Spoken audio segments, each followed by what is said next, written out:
Right now on Up with KREM, soon another round of COVID-19 vaccine appointments is set to open at the Spokane Arena. So get ready to mark your calendar. We'll tell you about the next opening.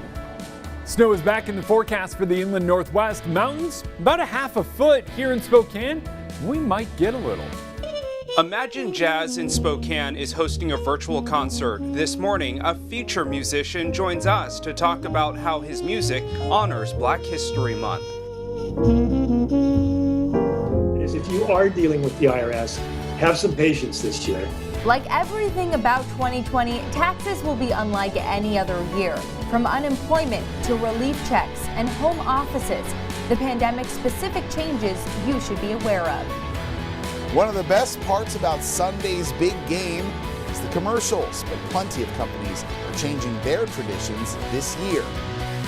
Up with KREM starts right now with Jen York, Joshua Robinson, Jeremy Legoo, and Dana Marie McNichol.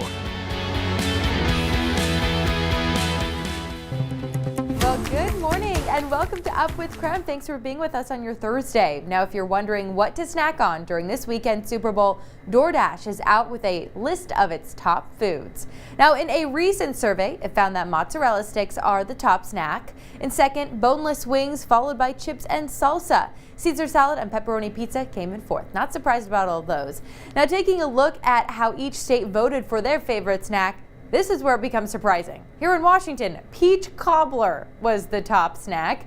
And in Idaho, stuffed jalapenos. A little bit more on track with the Super Bowl. All right, so this morning, we want to know what your favorite Super Bowl food is and why. Text us 509-448-2000. You may see some of your responses pop up right here on Up with KREM. So let's take a look at some of those responses this morning. Chips and dip, gotta love it, the classic. Both wrong.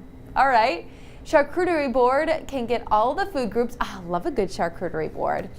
Let's see. Absolutely no way peach cobbler is number one. It's got to be pizza or nachos. Maybe peach cobbler would make the list for Thanksgiving. All good comments here. So again, if you want to comment, 509-448-2000, please let us know. We got to get some of those yummy recommendations in there. I have a comment. Okay.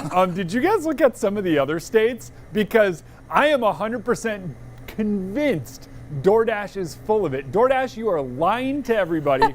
And here's the reason why. Veggie spring rolls is Wisconsin's. As someone who lived in Wisconsin for 6 years while I became a meteorologist, I am here to tell you that that is a lie. It is cheese. All they eat is cheese. Throw a brat on the side, have a beer. It's Wisconsin. Nobody eats veggies. Nobody eats spring rolls. You put those two together in DoorDash, you are lying to everyone. It's I know. ludicrous. I don't know about this. It's ludicrous. I can't imagine, like, you got a chip, you're trying to dip it into like some hummus or some salsa or whatever kind of dip you got and accidentally get it in the peach cobbler. That just sounds terrible to me. I don't get it.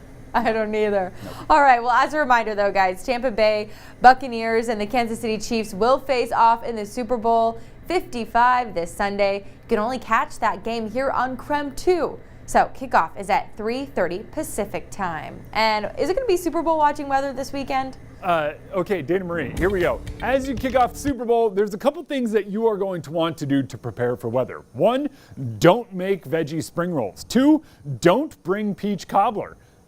There you go. You're ready for the Super Bowl, but let's let you know what's coming in terms of weather because it's kind of chilly out here. If I wasn't so heated about those really dumb ideas, I'd be kind of cold. 29 degrees with a light wind out of the south-southwest at about 10 miles per hour. It feels like a nice chilly wind. It's got a bit of a wind chill out here this morning, but temperatures down below freezing for all of us under these cloudy skies. And clouds are streaming in from the north and northwest, and this arrives ahead of our next round of snow, which takes over later today. We'll see that develop in the mountains of Idaho through the middle part of the day and then spread its way back out to the east. That's as we get that moisture moving in. I think we get a little something here in Spokane. This says it's rain as temps climb up near 40. I think it kind of holds off until overnight, and then we could actually see a little bit of snow mixing in, and that would arrive just in time for our Friday morning commute. For now, I'm heading back inside. It's cold, so you should bundle up if you head out the door this morning. Temps later on today back up near 40, but we don't get that sunshine we saw yesterday. All right, Jeremy, thank you. It's 29 degrees out there. It's got to be chilly. Come on inside.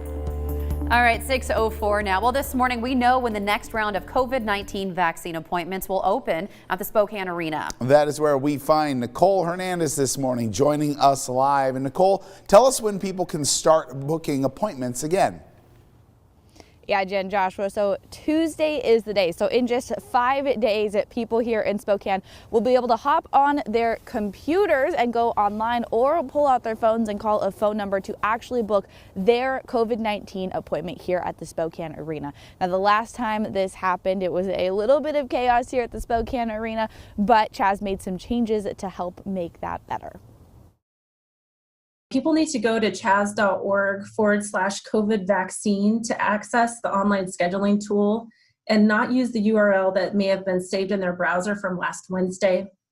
The link URL has been updated to point to additional technology resources, including a line queue that will alleviate technical difficulties for users.